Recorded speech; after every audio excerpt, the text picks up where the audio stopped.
Тампонской многопрофильной гимназии, которой весной присвоено имя Вячеслава Анатольевича Штурова, с нового учебного года введена единая форма. В этом общеобразовательном учреждении обучается свыше 200 учащихся с 5 по 11 классы.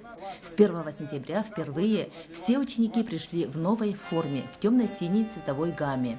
Учащиеся 5-7 классов предпочли единый жилет с галстуком, украшенный эмблемой гимназии. С 8 по 11 классы мальчики в пиджаках, девочки в жилетах. Ввести единую форму для гимназистов было решено на родительской конференции еще в прошлом учебном году. И вот благодаря активной работе и помощи родительских комитетов классов и администрации гимназии мы эту идею воплотили в жизнь.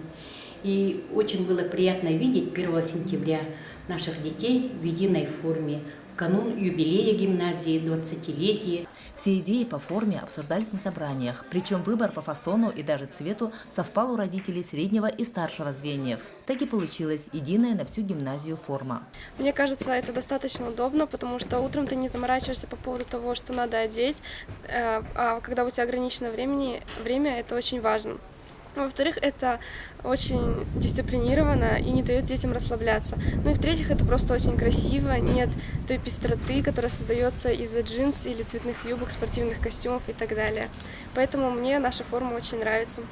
По эмблеме был объявлен конкурс среди учащихся, но конечный результат – это синтез идей учителей и детей. Эмблема символизирует 3 профиля обучения – гуманитарный, естественно-научный, физико-математический и символы Тампонского района.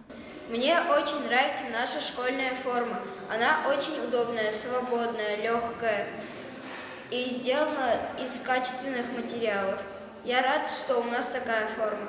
Форма удобная, практичная, которая подчеркивает принадлежность к Тампонской гимназии. А самое главное, нравится самим детям. Ребятам же остается учиться и отличными успехами во всех начинаниях прославлять свою родную гимназию имени второго президента Республики Саха-Якутия Вячеслава Штурова. Мария Винокурова, специально для программы «Новый день», Хандыга, Тампонский район.